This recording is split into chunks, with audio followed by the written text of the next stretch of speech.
The night I stumbled into Dustwood felt hotter than the flames of hell itself. Even after years spent under the sunburnt skies of Queensland, I'd never known a heat that clung so heavy, thick as wool on my back. My boots struck the boardwalk with a hollow sound, and when I pushed through the swinging doors of the Silver Spur, I knew every head in that smoke-choked room had already judged me. The saloon was alive with noise banjo strings plucked by a kid too young for whiskey. Laughter as rough as gravel and the clatter of poker chips sliding across sticky tables. The smell of cheap cigars and spilled rye clung to the rafters like ghosts that refused to leave. I wasn't 2 steps inside before I caught sight of my reflection in the cracked mirror behind the bar. A lean, dust-beaten stranger with blue eyes dulled by whiskey and weariness. Folks saw me and thought, "Cowboy." I saw a man trying not to drown. I told myself I only wanted a drink, maybe 2. But loneliness is a cunning devil. It follows you through deserts, storms, and cattle drives. I carried it all the way from the outback of Australia to this rough corner of Wyoming. And it carried me right to the poker table that night. Evenin' mate came a slick drawl. A man with a smile sharp as a butcher's knife waved me over. Colt Ramsey, though I didn't know his name then. He was the kind of gambler who never seemed to sweat, no matter how high the stakes.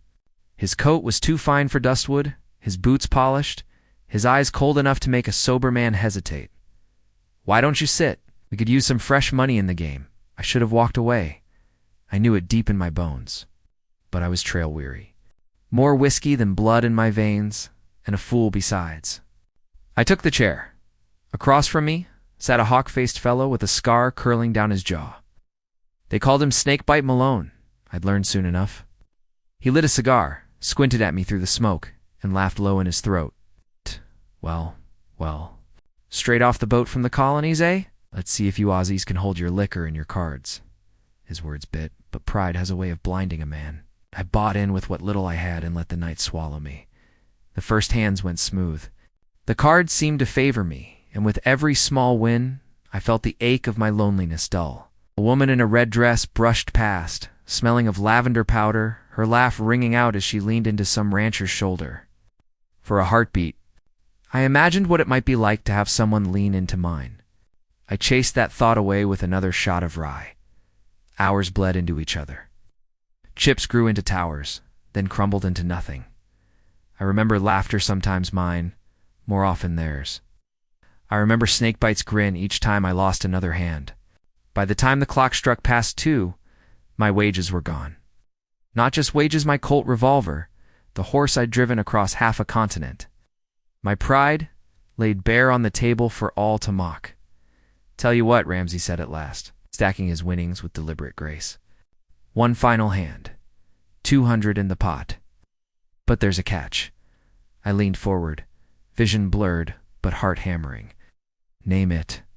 His smile widened. "Loser does one thing. Anything the winner asks." No questions. A sane man would have left then. But whiskey and wounded pride make poor companions. I spat into my palm and shook his hand. Deal. The cards fell. I held a full house 7s over kings. My chest tightened with triumph. I laid them down with a shaky grin. Ramsey's eyes gleamed as he revealed for aces. The room roared with laughter. "Seems Lady Luck prefers me," he drawled, and leaned back in his chair. "And what I ask is simple. You'll marry Selena Carter." The name cut through the noise like a bullet. Even in my stupor, I felt the shift in the room. Men snorted, women gasped. Snakebite choked on his cigar, then laughed until he coughed. Selena Carter. I'd heard whispers, how could I not? A widow, young and striking, her skin the color of polished mahogany, her gaze unyielding as the high plains. They said she ran her late husband's small ranch on her own, that she was as proud as she was beautiful. They also said Bartholomew Kane, the town banker, was circling like a vulture, ready to foreclose and snatch up her land. Marry her? Croaked. Ramsey's smile never faltered. That's the bet. The laughter was cruel, echoing in my skull long after I stumbled out into the night. I'd been branded a fool, a joke. But what gnawed at me more than shame was the thought of her, this woman I'd never met, dragged into my ruin. 3 days later, I stood at the front of Dustwood's church, my head pounding worse than any hangover. The place was packed, not with joy, but with folks eager to watch a scandal unfold. Selena Carter walked down the aisle in a simple blue dress, her chin lifted high, her eyes steady as stone. When she reached me, I leaned closer, words rough in my throat. "I'm sorry." Her lips barely moved. "Don't pity me." The ceremony was a blur. Rings, vows, laughter stifled behind him books. And then it was done. Husband and wife. That night when we reached my cabana bare-bones shack at the edge of the valley, offered her the bed. I spread my blanket on the floor and lay staring at the rafters, listening to her soft breathing. Before I drifted to sleep, I heard her voice, quiet but firm. "I won't be a victim. Not for you, not for them. We'll live by our own rules." I thought then of the bet, the cards, the laughter, and for the first time in years I felt something shift in me, something like hope, though I didn't dare name it. The days that followed tested us both. Walking into town beside her was like riding into battle. Eyes followed us, whispers hissed from every doorway. A few women sneered, some men spat. But then there was Martha Jennings, who ran the fabric shop. She greeted Selena kindly, helped her choose cloth sturdy enough for work dresses, and treated her like any other woman. It was a small kindness, but it lit a spark in the gloom at the bank. Kane himself stepped out, his gold watch gleaming, his smirk colder than any winter wind. "Enjoy the land while you can, Mrs. Carter," he sneered, loud enough for all to hear. "Sooner or later it'll belong to the bank." Selena's eyes burned like coals. She met his gaze without flinching. "Ah, you'll choke on your greed before that day comes." The silence that followed was sharp enough to cut glass. Kane's smile faltered, just a fraction. I looked at her then, this woman forced into my life by a cruel bet, and I saw not just beauty, but a kind of power pride worn like armor. One night, the armor was tested. We woke to the sound of wood splintering. 3 men, drunk and mean, forced their way into the cabin, jeering, demanding my horses. One leered at Selena, his words foul as a rattler's hiss. Before I could reach for the shotgun, she already had it leveled at them. Her voice was steady. "Step closer, and I'll blow you back to hell." They laughed until she pulled the trigger. The blast thundered through the cabin. One man cried out, clutching his bleeding shoulder. The others froze. That was my moment. I lunged, wrenching a pistol from the nearest hand, and drove them out into the night. When the door slammed shut, Selena stood tall, breath ragged, smoke curling from the barrel. I looked at her, and something in me broke open. Admiration, yes, but more than that. A recognition. She wasn't a burden, wasn't some cruel joke played at my expense. She was my partner, fierce and unyielding. A week later, a storm rose from the plains. Sand and dust howled against the cabin until we had no choice but to seek shelter in the barn. There, in the dark, with the wind screaming outside, we spoke of things neither of us had dared admit. I told her of the years I spent wandering, of the family I'd lost to sickness back in Australia, of the emptiness that had chased me across an ocean. She told me of her husband, gone too young, of the whispers and isolation she'd endured since his death. Somewhere in that night, the storm outside and the storm inside me seemed too quiet. I don't remember who reached for the other first, only that her hand was warm, and when she didn't pull away, I felt the first thread of something stronger than pride or shame, something that might just save me. Morning came after the storm with a silence so deep it felt sacred. Dust hung in the air, golden in the dawn light, as if the valley itself had been scrubbed raw by the wind. Selena and I stepped out of the barn side by side, our boots sinking into the damp earth. For a moment we just stood there, 2 survivors breathing the same air, bound by something neither of us could yet name. The quiet didn't last. By noon, Dustwood had already churned the tale of our storm shelter night into gossip. Whispers followed us through town like shadows. Some sneered, some smirked.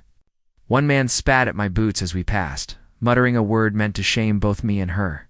My hand went to the revolver at my hip. But Selena caught my wrist before I could draw. "Don't," she said under her breath, her eyes fixed straight ahead. "They want to see us break. There was fire in her calm. I let my hand fall. It wasn't just the townsfolk. Bartholomew Kane stepped out of his bank that day, silver watch gleaming, his boots polished like he was marching into church. He looked at us like a man inspecting cattle he already owned. "You'd make quite the picture," he said, voice dripping with mockery. "But pretty faces don't pay debts. The Carter ranch is mine, it's only a matter of time." Selena's chin lifted. "You'll have to bury me before you take it." Kane smiled, thin as a knife. "That can be arranged." It wasn't an idle threat, and we both knew it. That night, over a supper of beans and cornbread, the weight of his words settled between us. I pushed my plate aside and said, "He won't stop, Selena. Not until he has the land. Not until he's broken you." Her gaze softened then, a rare crack in her armor. "He's been trying to break me since the day Joseph died, but I'm still standing." She paused, her voice low.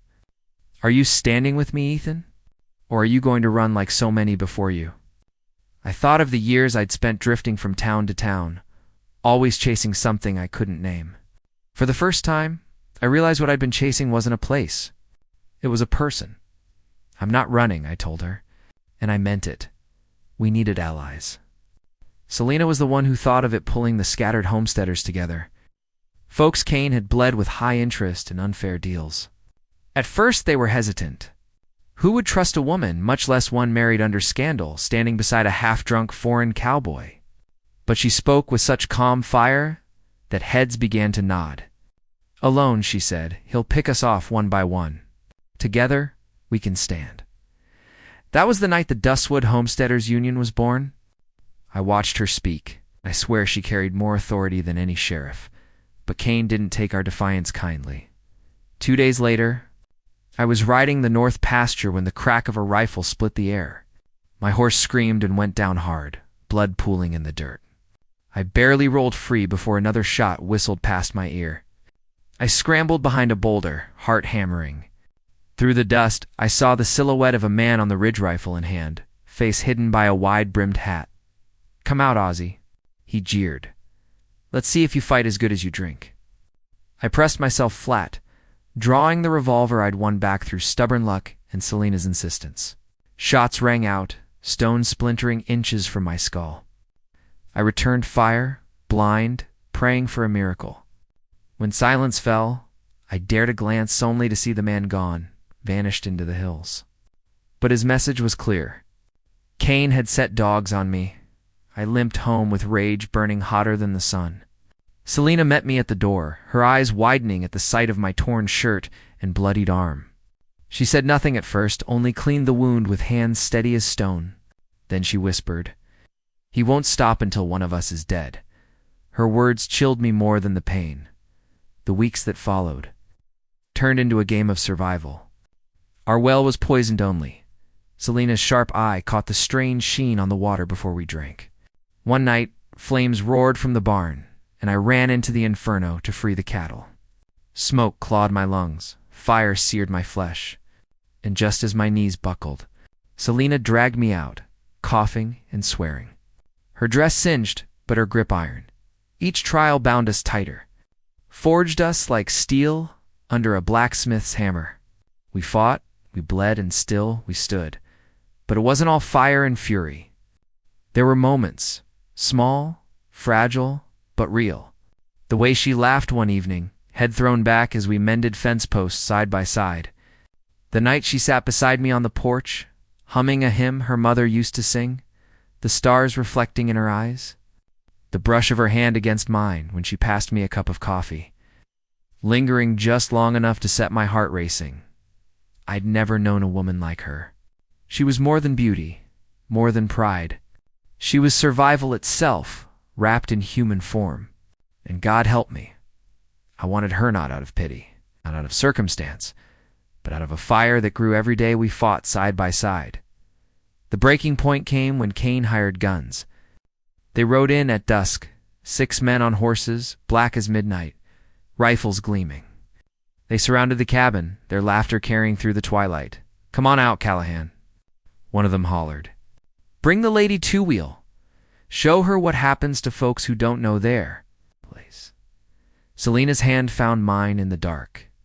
For a heartbeat, fear passed between us, raw and real. Then she released me and reached for her shotgun. "They think we're weak," she said. "Let's show them they're wrong." What followed was chaos. Bullets shattered windows, wood splintered, the air thick with smoke and dust. I fired until my hands shook, until my ears rang with the thunder of gunfire. Selena moved like she'd been born to battle swift, fearless, her aim deadly. One man fell screaming into the dirt, another fled with blood staining his sleeve. When the dust settled, the survivors retreated into the night, leaving their dead behind.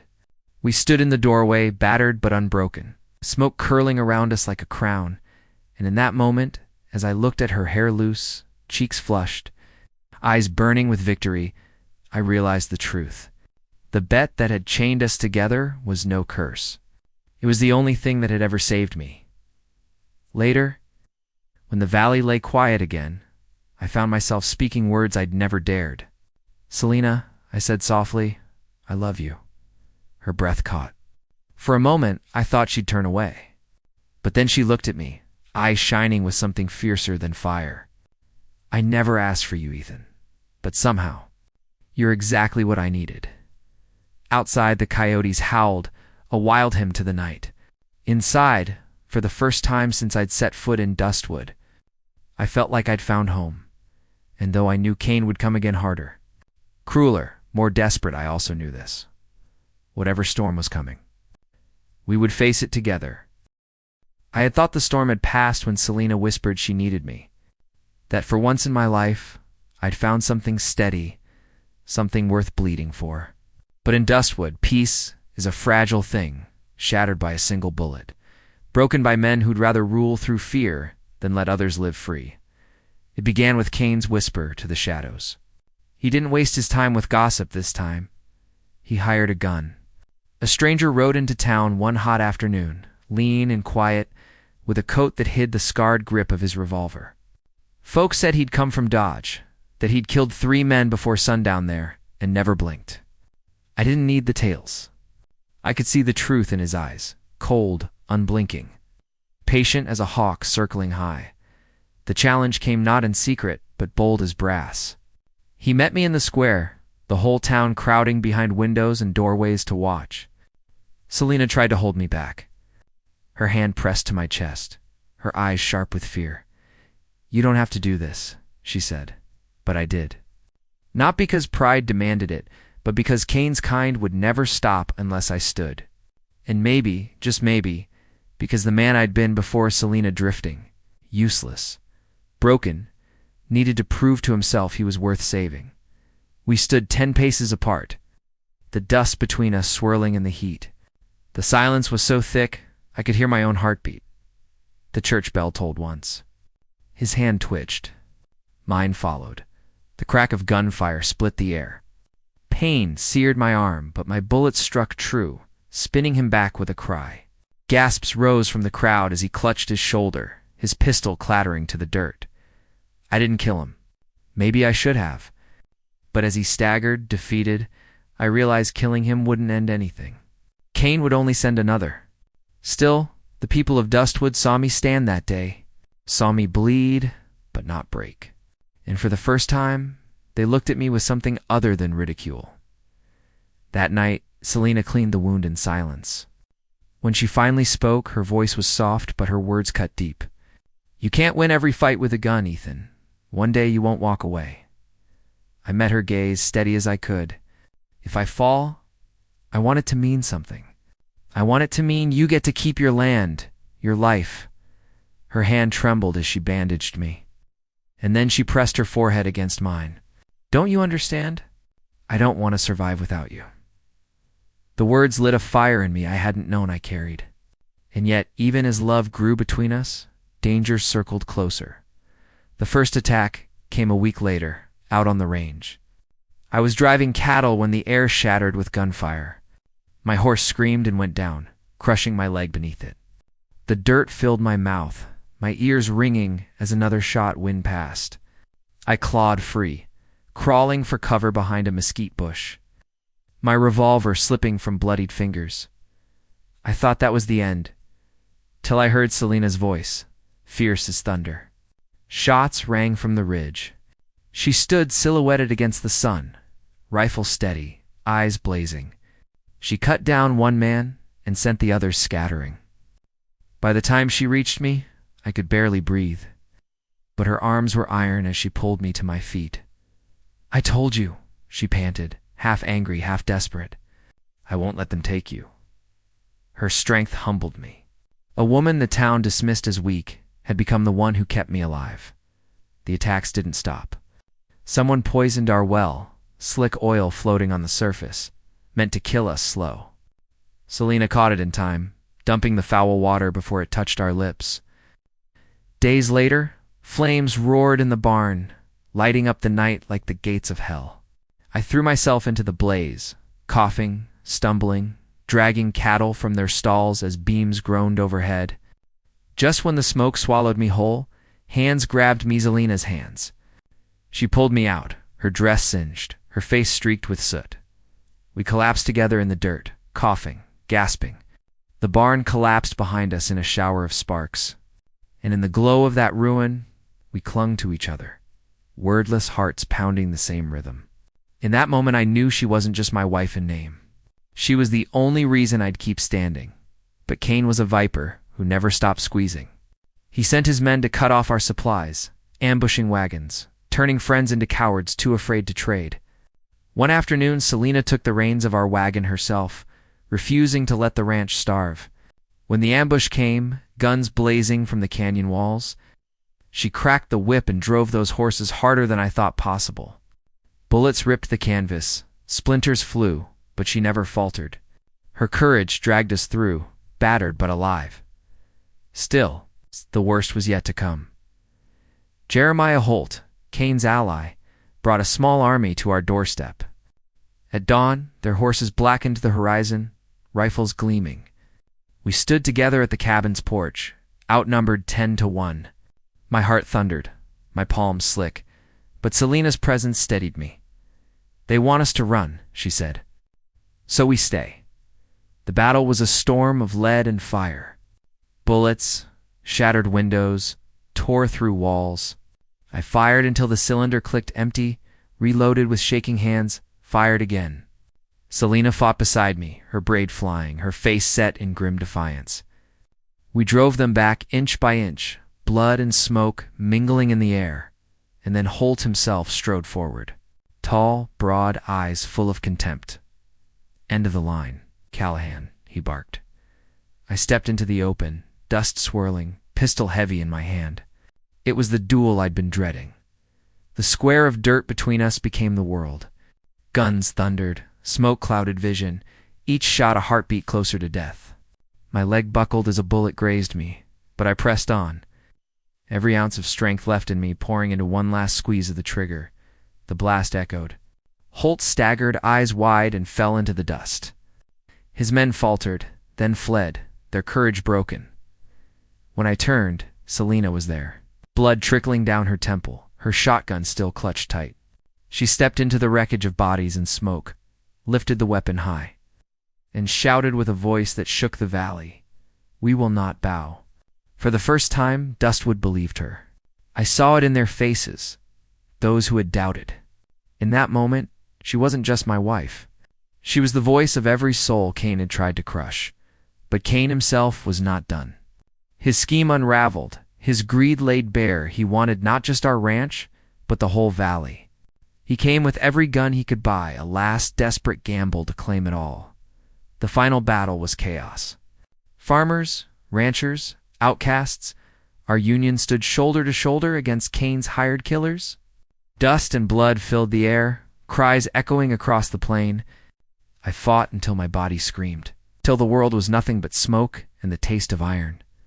In the heart of it, I found Cain, he sneered, his pistol aimed square at my chest. "This is mine, Callahan. Always was, always will be." But his hand trembled. Mine didn't. With the union at my back and Selena's voice crying my name, I fired.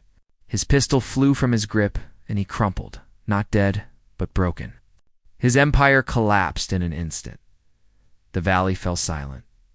The guns lowered, And as the sun rose, painting the sky in gold and crimson, Selena's hand found mine. Together we stood at the ridge, gazing out over the land that had nearly killed us, nearly broken us but hadn't. Her head rested against my shoulder, her voice barely more than a whisper.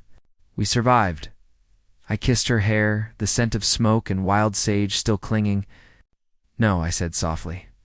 We lived. The people of Dustwood would tell the story for years, that of a drunken cowboy who lost a bet and gained a wife, and of a woman who turned scorn into strength. But for me, it was simpler. It was the story of how love pulled me from the ashes, how her fire became mine, how together we found meaning in a world that had once seemed empty. And as the first true light of morning touched us, I knew this wasn't the end. It was only the beginning of the life we were meant to build, scarred but whole, forged in fire and bound by love.